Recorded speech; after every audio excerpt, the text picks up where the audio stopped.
So it looks like Chris Rock was able to get even with Will Smith for slapping him last year, and everybody seems to be pretty happy about it. But one thing that people seem to be missing is the harsh reality that this can only end one way, and that's bad news for all of us. Let me explain.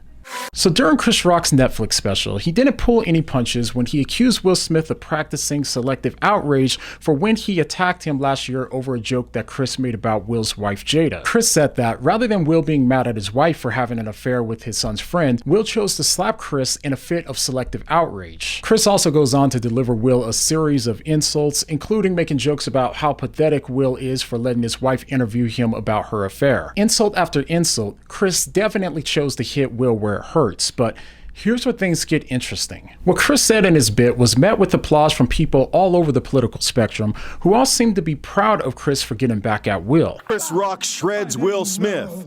1 year later, Chris Rock slapped back. I thought he nailed it. This is how comedians oftentimes, I think, grapple with things different than other people do. And I think him turning back to comedy was the way to do it, you know, take the narrative back. And the whole thing is super fun. Well, the part that I think he's entitled to say his truth.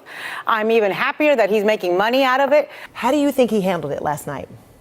Well, I thought he handled it brilliantly. That coming, right? And I love the fact that he called out this marriage for what it is, right? It's an open relationship. It's like the open borders of marriages, right? And the fact that Chris Rock actually called that out and said, boy, you know, your wife probably has hurt you more than you can ever hurt me. That's something. So it's almost like you've got Chris Rock is almost kind of like a figure for kids to look up to. Yeah. In terms of all this. I agree. Now, one of the reasons for why there seems to be a near universal support in Chris getting revenge on Will is because we can all empathize with how Chris must have felt in that moment. If someone were to humiliate you like that in front of millions of people on national TV, nearly all of us would be fantasizing about getting revenge. When someone humiliates you, they make you suffer, and you unconsciously start to recognize that there's an emotional debt that needs to be paid, and the most natural thing in the world for us to do is to make them pay for it. Since they humiliated us, we want to humiliate them in return and try to make them feel worse than they made us feel. We want to tell everybody that what they did was wrong and stupid, and we want them to hurt for making us hurt, even if it's been over a year since it happened.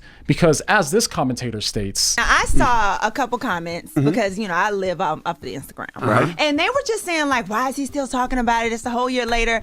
If I got slapped like that and I didn't get my lick back, it could be 10 years later. It's content. And I'm going to talk about it. Absolutely. but the only problem is when you choose to get revenge on someone by trying to make them pay for the emotional debt that they left you with, then you start to become just like them without even realizing it. You attack them just as they attacked you, and now you become the person doing the attacking. And as a result, if you're successful in hurting them worse than they hurt you, then this doesn't even put an end to the beef. What usually happens is that they'll respond by trying to make you pay for the new emotional debt that you left them with, and this only continues the cycle of hurt and retaliation. But here's why this should bother you. When you get revenge, a lot of the time, you really do feel better initially, but in the long run, you don't find yourself resolved and able to love that person anymore. You only find yourself hating them more. You don't find yourself becoming a stronger person who's able to endure more. Instead, you find yourself only giving into your impulses more. As a result, it doesn't just make them worse, it also makes you worse. And on top of it, it also makes the world worse as well. When you give revenge, you become part of the problem because you become part of the same cycle that drives strife and contempt that we see daily, making the world a worse place for everyone to live in. Now, I understand that we do this because we want them to see just how much they hurt us, and we also want them to feel bad about it. But if you want someone to really understand that what they did to you was wrong, then getting revenge on them will almost always make their hearts harder, not softer. And it also makes them far less likely to see their wrongdoings. Instead, they only feel more justified in what they did to you because you've just proved to them that you're the type of person who wants to hurt them. If there's any chance of them softening their hearts and feeling remorse for the things that they've done wrong, this usually comes by you absorbing that emotional debt that they left you with and by you choosing to pay that debt yourself. This is what forgiveness is. It's wanting to retaliate, but choosing not to. Instead of making them suffer, you're left to absorb that suffering yourself. And I get it, this is an incredibly hard thing to do, and there aren't too many things harder than not seeking revenge on someone who hurt you deeply, especially if they caused you pain that lasted for years or maybe even a lifetime. I've been there just as much as anyone else and had a really hard time forgiving someone that hurt me extremely deeply as well, because doing so goes against all of our natural instincts. At some level, we recognize that forgiveness always entails suffering, and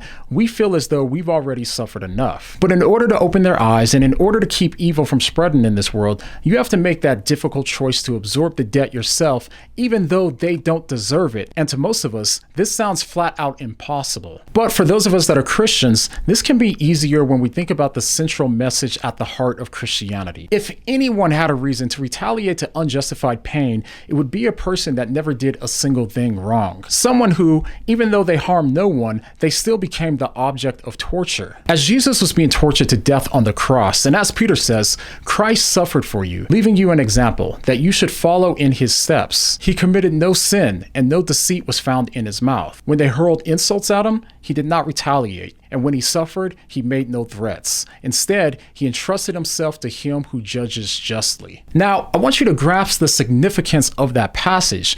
They stripped Jesus of his clothes, they tortured him while he was naked, they spit on him and publicly humiliated him, even though he did nothing wrong. And to make matters worse, Jesus literally had the power of God at his fingertips, and he could have easily made them pay for causing him so much unjustified pain and humiliation. But instead, what did Jesus do? He prayed for the forgiveness of the very people who were in the process of killing him, even though they didn't deserve it. He absorbed that debt rather than making them pay for it. Now, we might feel like him wanting their forgiveness wasn't justified until we realize that he chose to do the same for us. He willingly suffered so that way he could pay the debt that we owed God for the things that we freely chose to do wrong. As we said earlier, forgiveness always entails suffering, and so someone had to suffer for it. Jesus' suffering wasn't free. It cost him immensely in order to forgive us. He paid the incredibly expensive price of our wrongdoing so that way he could offer forgiveness to us as a free gift that we simply accept. And it's because we realize that we don't deserve that forgiveness that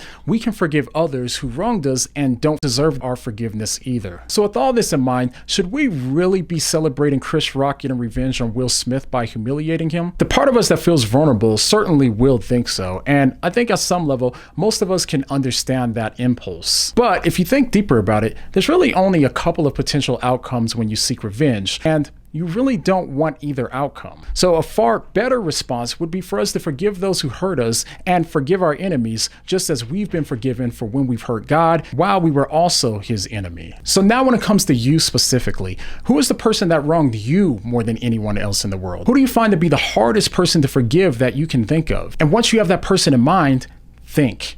No matter how impossible it seems to forgive them for what they did wrong, Christ forgave you for far more. Let that sink in. And the next time we find ourselves seeking revenge rather than forgiveness, what are you gonna say? What do you mean?